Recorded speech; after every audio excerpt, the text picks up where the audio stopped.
9 avril, il y aura 2 groupes indépendantistes à l'Assemblée de Polynésie. Ils ont déjà commencé à se constituer là. Vous pouvez les traiter de traîtres. C'est votre jugement, vous aurez à l'assumer. Coup de tonnerre dans le paysage politique polynésien. Lors d'une réunion du Tavini particulièrement tendue, Moetai Broderson a déclaré qu'il existe bien une fracture au sein du parti. Il a annoncé qu'il y aura le 9 avril 2 groupes indépendantistes à l'Assemblée de Polynésie. Les sports traditionnels sont à l'honneur ce week-end au parc Vairei. La première étape du championnat de Tahiti de Tuaru Maohi a réuni de nombreux participants. Un premier rendez-vous clé pour les athlètes engagés dans la saison. Nous en parlerons plus en détail dans la suite de cette édition avec Enoch Loglin, président de la Fédération internationale Te Moananui Ancestral Héritage. Les infrastructures de santé se modernisent aux Marquises. À Nukuhiva, l'hôpital Louis Rollin a inauguré une extension de plus de 600 mètres carrés après près de 3 ans de travaux. Un équipement qui doit améliorer la prise en charge des patients dans cet archipel éloigné. Il est l'une des plus grandes figures du rap français. Orelsan est arrivé ce matin pour la 5e édition du Tiki Fest. Rendez-vous ce soir au parc Tohata pour un showcase de 40 minutes devant le public du Fénois.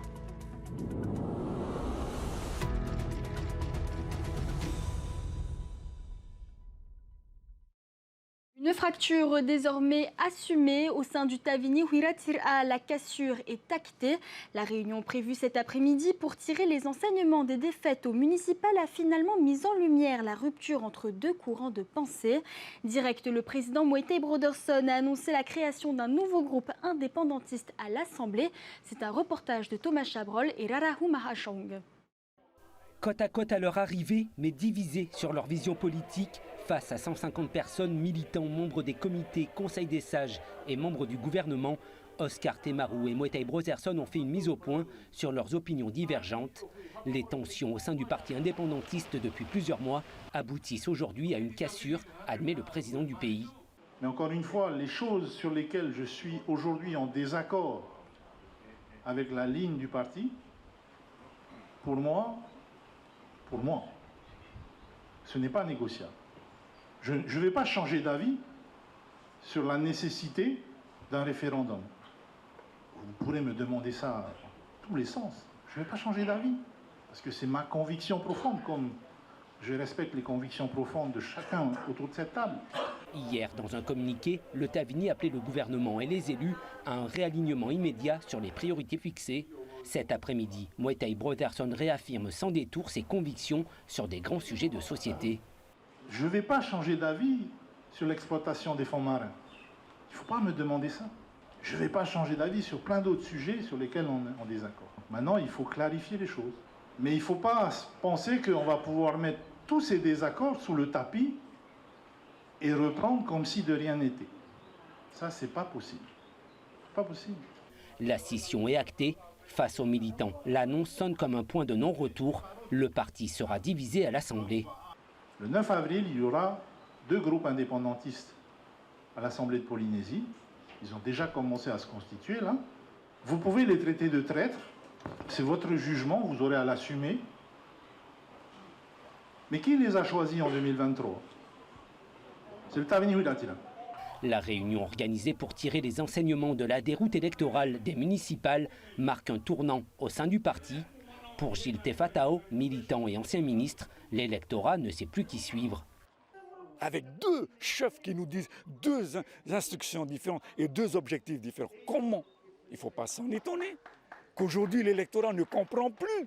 D'emblée, Moetai nous annonce que je ne suis pas les directives du parti. Et par conséquent, il n'a pas besoin de demander l'avis du parti, il doit démissionner d'office. C'est comme ça que je comprends les choses. Dans ce contexte tendu, le président du pays s'est même dit prêt à démissionner si le parti ne le soutenait plus. Toujours en politique, à Papara, une nouvelle page s'ouvre pour la commune. Mike Tessier s'était imposé au second tour des municipales avec près de 47% des suffrages. Élu maire lors du premier conseil municipal le vendredi après-midi, il trace désormais les premières orientations de son mandat. Les détails avec Léa Gugelman. Main dans la main, un chant s'élève dans la salle. À Papara, la cérémonie d'investiture s'ouvre dans une ambiance à la fois solennelle et chaleureuse.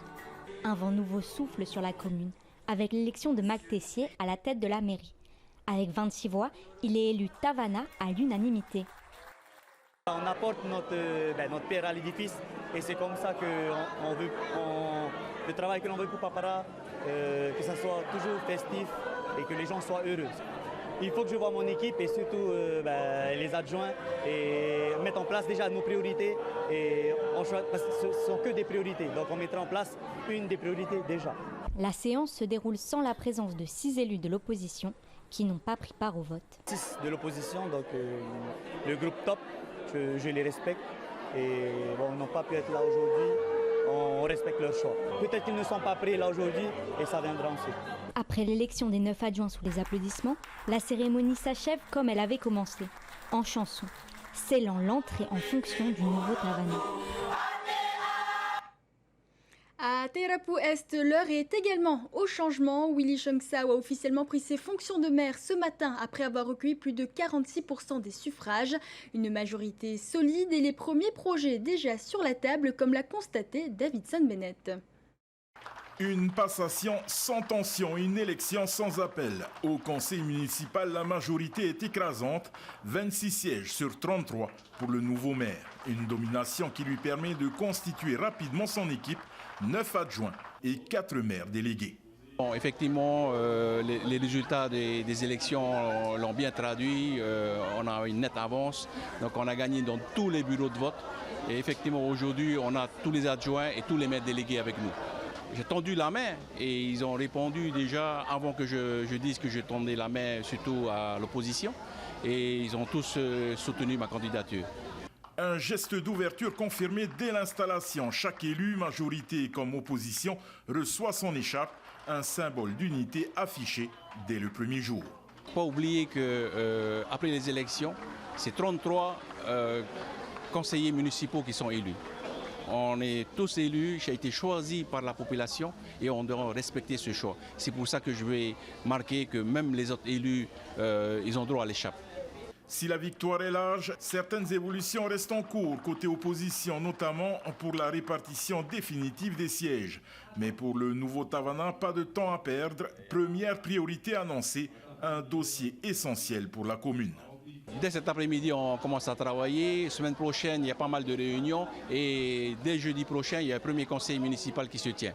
Là où je peux dire par où on va commencer tout de suite par l'eau. Un mandat qui débute sous le signe de l'action immédiate avec en ligne de mire les attentes fortes de la population de Teirapu Est. On quitte la politique, place au sport avec le coup d'envoi du championnat du Tuaro Maohi. Ce matin au parc Veirei, la fédération Amuitahir à Tuaro Maohi lançait la saison. Terrain glissant oblige, seules 2 disciplines ont été maintenues, le porté de pierre et le javelot polynésien. Les pratiquants confirmés comme les habitués ont répondu présents en nombre. Des catégories étaient également ouvertes aux femmes et aux enfants. Une première échéance importante à quelques mois de la grande finale du Heiva. Et pour en parler plus en détail en plateau ce soir, Enoch Loglin, président de la Fédération internationale Te-Moananui Ancestral Héritage, Yorana. Alors Enoch, combien d'athlètes ont participé aujourd'hui au Tuaro Maohi? Alors effectivement, Tahiti démarre son championnat. On était près d'une centaine d'athlètes inscrits sur les 2 disciplines, les 2 épreuves au programme, le lever de pierre et le lancer de javelot. Nous demandons aussi aux îles de se préparer maintenant pour ce grand rassemblement qu'est le Heiva Tuaro Maohi. Et à l'international, le World Tour démarre aussi dès le mois d'avril. Alors, est-ce que vous pouvez nous expliquer au public comment, détailler comment se passent les championnats qui se passent ici, ensuite le Heiva et le World Tour? Alors, effectivement, une fédération internationale a été créée l'année dernière. Ça fait 10 ans qu'on y travaille dessus. Elle a vraiment démarré lorsqu'une délégation de l'UNESCO est venue à assister à un Heiva. Ils étaient venus pour répertorier tous les sports ancestraux qui se déroulent dans le monde. Ça a été le déclencheur et il était nécessaire de mettre en place cette fédération internationale pour promouvoir notre culture et les cultures respectives des pays affiliés à cette fédération et surtout de protéger ce patrimoine sportif ancestral que nous a laissé nos Tupuna. Allez-y, allez-y. Voilà, hein, donc, et effectivement, le championnat de Tahiti démarre pour la préparation du Heiva Tuaru Maui.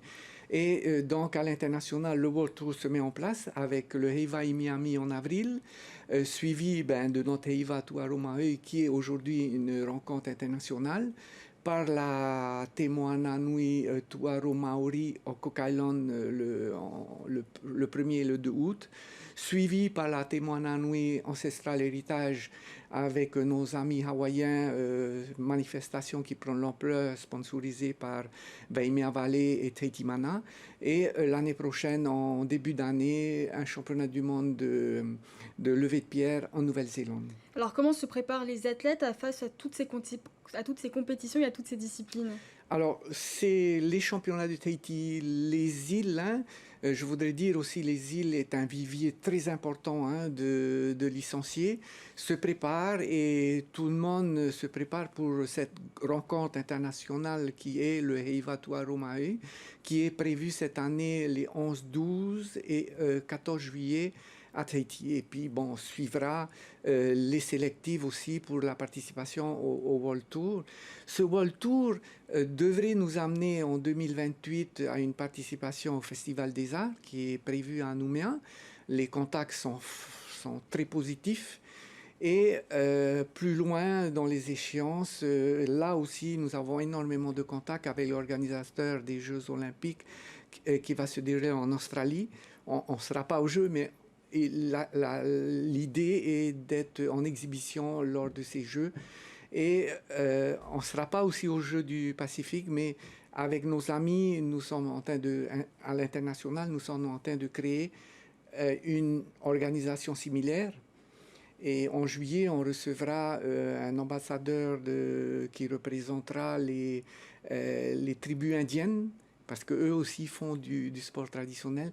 Donc la fédération qui a démarré avec les pays du triangle polynésien se grossit aujourd'hui avec le Vanuatu, avec les Pays Basques, avec ces tribus indiennes.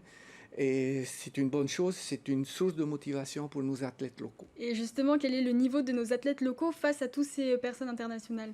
Le niveau est bon, mais il ne faut pas s'endormir sur nos lauriers parce qu'on a vu lors des rencontres internationales, le grimpé de cocotier, les leaders sont les Cook Islands. Le lever de pierre vient de petit à petit grignoter les bonnes places.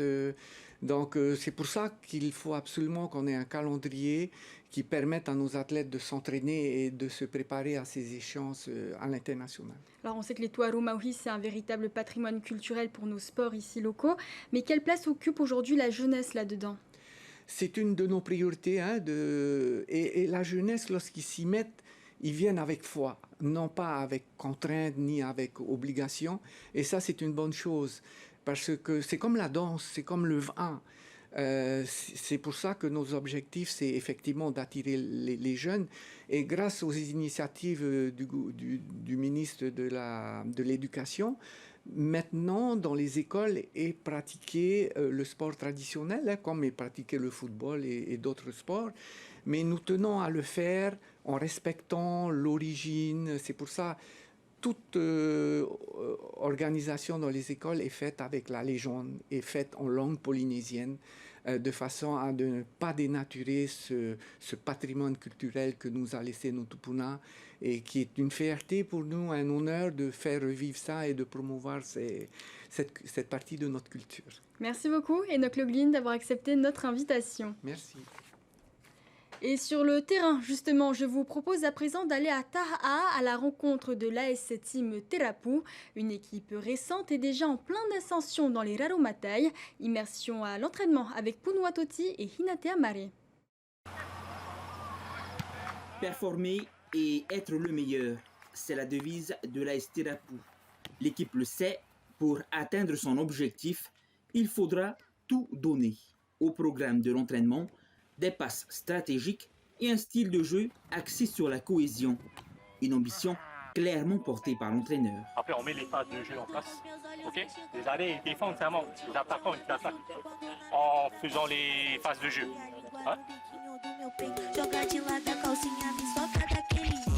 Pour Alphonse, la stratégie de victoire ne se limite pas seulement à l'entraînement.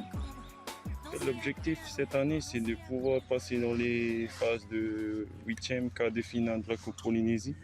Parmi les grandes rencontres de cette année, la Coupe de Polynésie et le championnat de l'Ayatea. L'AS Terapu se prépare déjà depuis plus de 2 mois. Il faut être prêt parce qu'Ayatea ça joue. Nous, on vient de commencer. Ça va être dur pour nous, mais on va voir après. Cette équipe-là, Team Terapu, c'est plus qu'une équipe, quoi. On va dire c'est une famille maintenant. Ça va faire 11 ans maintenant que le club existe. Au début, on avait commencé avec du futsal et on a passé au football et le projet, c'est de partir sur Takaro.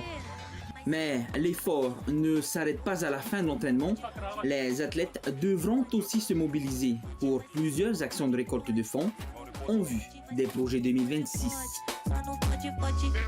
Depuis le début de la semaine, l'AS Terapu se prépare pour affronter très bientôt les athlètes des îles Tuamotu.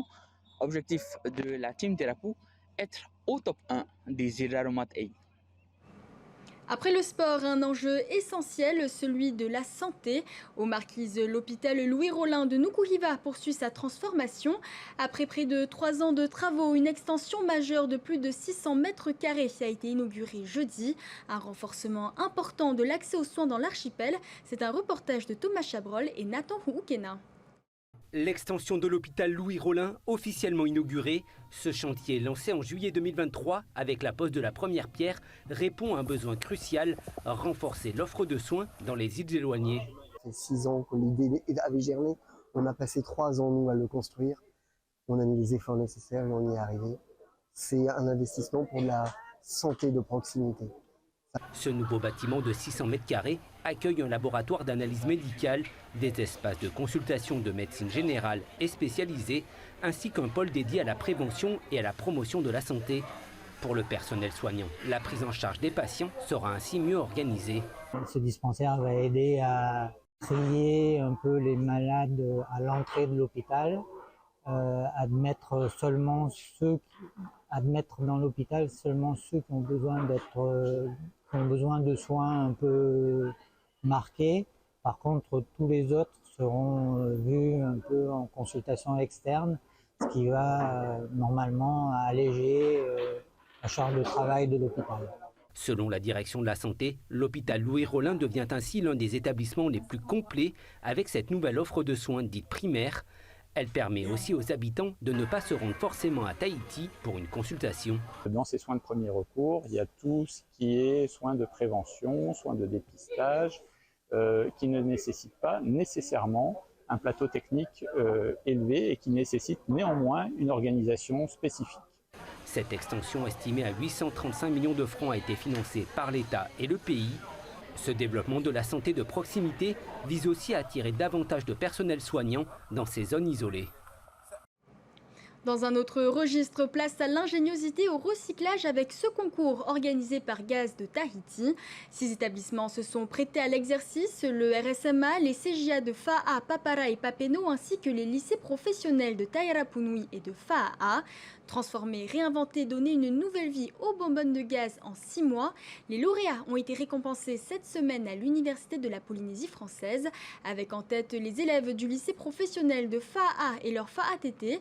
Mention spéciale également pour le CJA de Papeno avec un four multifonction 2 en 1. Et après cette créativité, place à la musique avec un rendez-vous désormais bien installé. Le Tiki Fest s'impose depuis plusieurs années comme le festival du bout du monde. Ce matin, sa tête d'affiche Orelsan est arrivé à l'aéroport de Fa'a. Il sera sur scène ce soir à la place Tohata pour un showcase très attendu.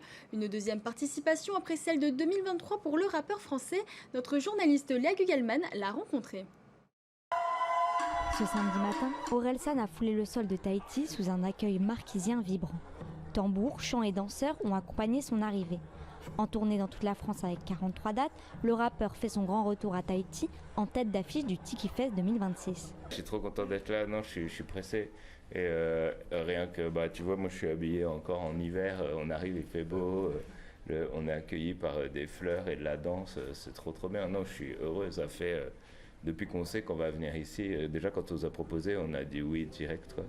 Et depuis qu'on sait qu'on va venir ici, on pense qu'à ça, quoi. Ce soir, il monte sur scène pour un showcase de 40 minutes. C'est toujours fou de jouer des chansons à des milliers de kilomètres de chez soi et de voir que les gens les connaissent et que ça parle aux gens.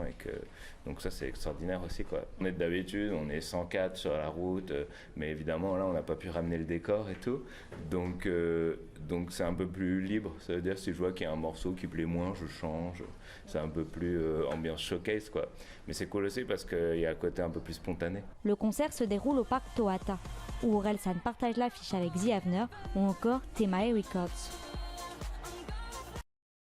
C'est la fin de ce journal, merci de l'avoir suivi. Dans un instant, retrouvez votre émission Waves avec le portrait de Nari Villet, professeur de sport passionné de surf. Juste après, Face à Mabs avec une nouvelle invitée, Yolande Bennett. Et un peu plus tard en soirée, The Voice continue avec la suite des auditions à l'aveugle. Demain matin, ne manquez pas le match amical Colombie-France à suivre en direct à la télévision et en streaming sur TNTV+. Quant à moi, je vous souhaite une très belle soirée sur TNTV et vous retrouve demain dès 18h30. Retrouvez ce journal en replay sur notre site internet et notre application mobile TNTV.